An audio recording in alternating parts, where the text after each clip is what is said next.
Willkommen zum nächsten Teil von He's a Pirate. Und pass auf, in diesem Teil zeige ich dir eigentlich gar nichts Neues, beziehungsweise ich zeige dir schon was Neues. Also es werden ein paar mehr Akkorde ausgespielt und die Melodie wird in der Oktave gespielt, aber die Melodie und das gesamte Thema ist genau das gleiche wie bisher. So, aber mit einer entscheidenden Schwierigkeit. Es wird technisch enorm schwierig und deswegen werde ich mich in diesem Video vor allen Dingen darauf beschränken, wie du hier üben solltest, ja. Und vor allen Dingen, es wird noch viel witziger, ich sage dir ganz ehrlich, ich kann diesen Teil hier auch noch gar nicht richtig hier in dieser Geschwindigkeit spielen. Wir können ja eine Challenge draus machen. Ich muss hier nämlich was üben und das musst du auch üben. Ja, und wir machen das quasi zeitgleich. Ja, bin ich sehr gespannt, wie du damit klarkommst. Ja, nämlich, guck mal, wir haben ja bisher das Thema.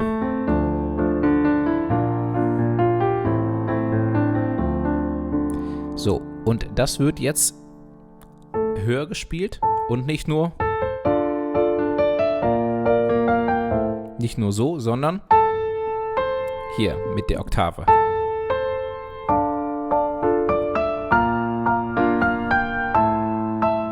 Ja. Es wird quasi hier unten, der Daumen spielt auch was mit. Und die Schwierigkeit ist quasi das hier. Badam, bam, badam, dam. Ja, dazu kommt, ich bin jetzt auch gerade noch nicht warm gespielt, aber ja,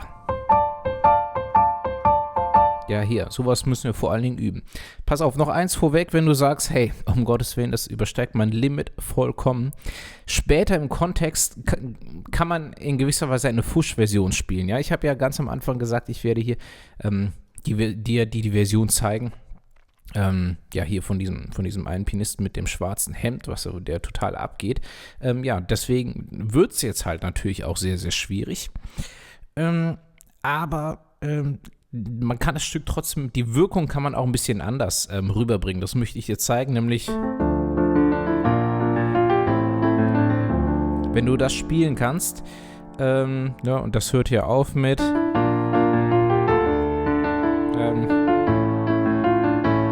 und jetzt kommt heute, ja, und die Fusch-Version ist quasi das nicht in der Oktave zu spielen, sondern genauso halt nur eine Oktave höher und halt auch mit der entsprechenden Energie oder noch eine Oktave höher. Ja, hier oben finde ich klingt es ein bisschen, zumindest mit meinem Klavierklang, ein bisschen schrill.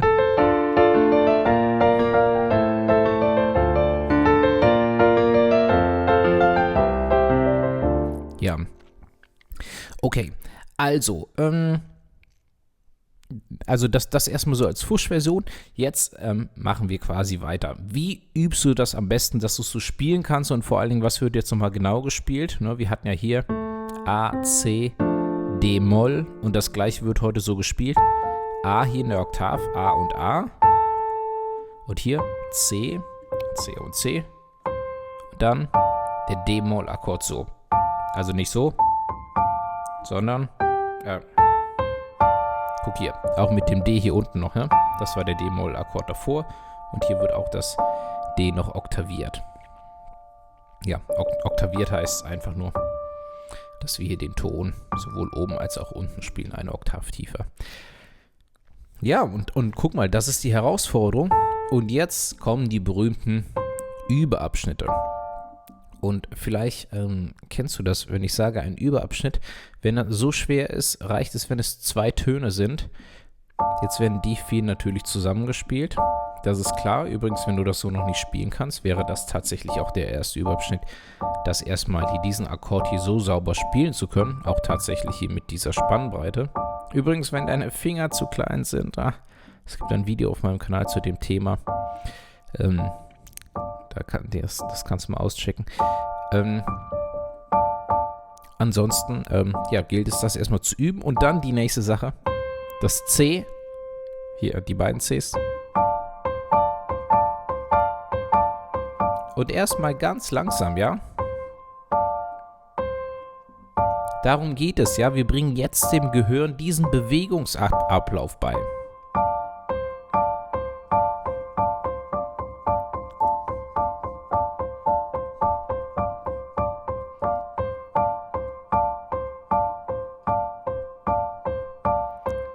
Ja, also, und das kannst du ganz oft wiederholen und vor allen Dingen nicht nur heute, sondern auch mal eine Nacht drüber schlafen, am nächsten Tag nochmal. Bam, bam, bam, bam, bam, bam, bam, bam, bam, bam.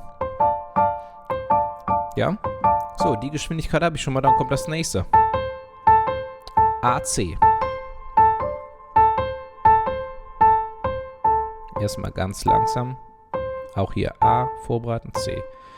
Und nämlich, schau mal, du kannst das übrigens hier auch spielen, irgendwann ohne auf die Tasten zu schauen, weil nämlich dein Gehirn hier diesen Abstand einfach lernt.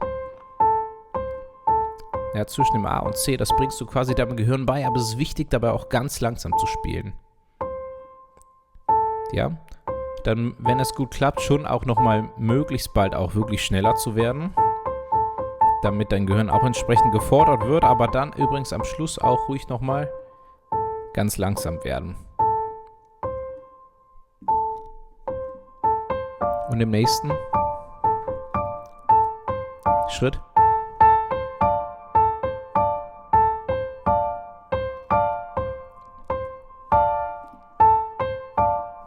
alle drei. Vielleicht noch eine Sache hier zu der Oktav. Schau mal, dass du hier Spannung behältst. Nein. Also, eine Grundspannung ist nämlich nötig, ne? Also, damit die Finger überhaupt so sind. Guck, ohne Spannung würde die Hand ja so halten. Deswegen ist natürlich eine Grundspannung wichtig, dass die Finger so sind. Allerdings nicht verkrampfen. Ja, schau mal hier nicht, dass man irgendwie hier schon, auch hier nicht im Unterarm verkrampft. Im Gegenteil, im Idealfall ist alles sonst ganz locker. Nur, dass die Finger mit dieser Grundspannung hier natürlich das spielen können. Übrigens, es kann gerade bei so einer Sache schnell passieren, dass du hier irgendwie Schmerzen bekommst. Ja, in dem Fall unbedingt aufhören, den Arm, Hände ausschütteln, auslockern, gut entspannen, auch mal aufstehen eine Runde und es dann nochmal probieren. Wenn es nicht aufhört, unbedingt eine Pause machen und am nächsten Tag weitermachen. Ja, es wird besser mit der Zeit. Versuche das trotzdem so entspannt wie möglich anzugehen. Ja, aber wenn du weitermachst, bekommst du Sehenscheidenentzündungen, fällst ein paar Tage oder sogar Wochen aus am Klavier, ja. Deswegen da keine falsche Übermotivation. Ja, und dann haben wir den gesamten ersten großen Überabschnitt. Ja, also bam, bam, bam, bam, ja, wie beim letzten Video. Vielleicht, was heißt beim letzten, ganz am Anfang. Und da hatten wir, dann geht es weiter mit dem zweiten. Das kannst du schon und das übertragen wir jetzt.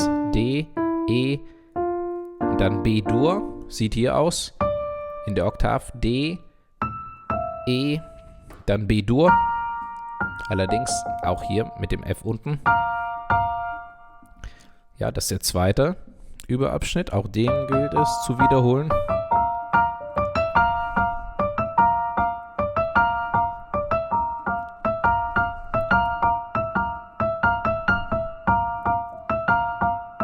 Ja, ich werde das noch viel, viel öfter machen als jetzt hier in diesem Video übrigens, ja. So, dann geht's weiter. Wir hatten ja auch mal die beiden ersten Überabschnitte dann zusammen. Naja, und vom Prinzip her kennst du alle Töne jetzt schon, überall das gleiche Prinzip. Dann kommt nämlich F, G, dann A-Moll, so. Ja, das ist der dritte Überabschnitt.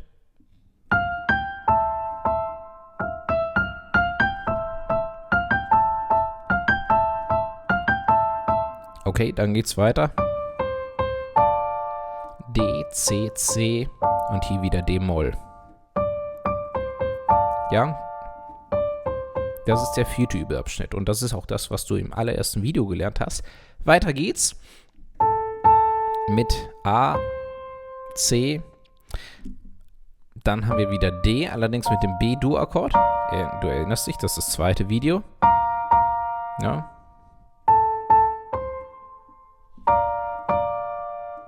Dann D, jetzt kommt das war der fünfte Überabschnitt, jetzt kommt der sechste. D, E, F-Dur, so. So hatten wir es ganz am Anfang, jetzt so.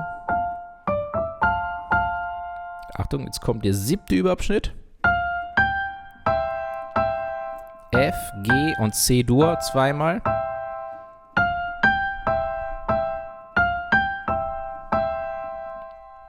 Und zum Schluss D, C in der Oktav und dann D-Moll. Ja. Pass auf, das ist der 8. Übelschnitt. Das reicht auch jetzt erstmal zum Üben. Ich denke, hier hast du eine ganze Menge vor, oder hier haben wir beide eine ganze Menge vor. Ich möchte dir trotzdem den Ausblick geben, nämlich danach geht es auch weiter. Eigentlich spielen wir, also das wäre jetzt das zweite Video, die Überabschnitte 5 bis 8. Ja, aber danach geht es auch noch weiter. Hiermit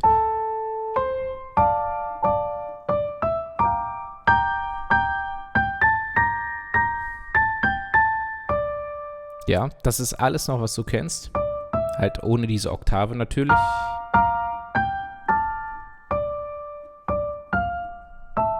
Und nur der Schluss ist anders. So. So, natürlich auch überall mit den gleichen Überabschnitten, auch schon wie in den ersten 3 Videos, ja. Das solltest du jetzt vielleicht noch einmal zum Auffrischen spielen.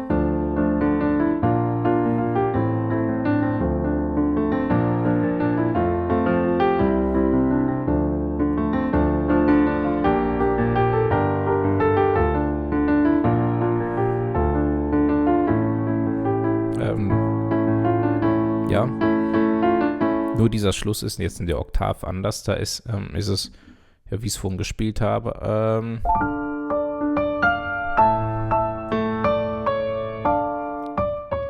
Ja, D, Cis und dann D-Moll. Naja, also, ich denke mal, die Töne, die sind jetzt erstmal nicht die Kunst, aber vor allen Dingen. Ja, ist super schön zu sehen, dass du siehst, wie ich mich hier die ganze Zeit verhore. Ja, dass ich es einfach nicht sauber spiele. Und das Geheimnis ist, und auch das werde ich machen, es auch nochmal langsam spielen, auch in der Nacht drüber schlafen. Und nicht nur am nächsten Tag würde es übrigens auch noch nicht perfekt sein.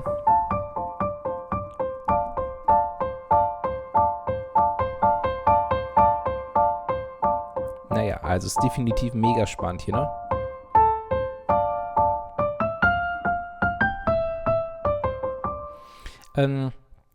So, also, das ist letztendlich die Kunst. Jetzt haben wir eine ganze Menge Arbeit vor uns. Wenn du sagst, hey, okay, ich verzweifle an dieser Sache, das schaffe ich absolut nicht. Keine Sorge, wie ich es ganz am Anfang gezeigt habe, du kannst es auch einfach so spielen, ohne diesen Oktavgriff, aber eine Oktave höher. Die Wirkung behält es definitiv. Nicht ganz so pompös, aber man kann es umsetzen. Das werde ich dir auch nochmal zeigen.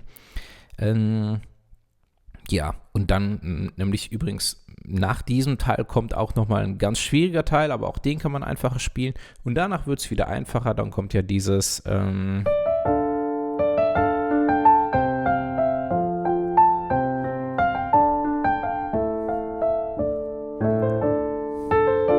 ja, das ist dann wieder relativ entspannt, aber trotzdem, wir haben noch eine harte, aber verdammt coole Zeit vor uns. Ja, ich freue mich, wenn du weiterhin dabei bist. Vielen, vielen Dank fürs Zuschauen und ja, bis zum nächsten Video.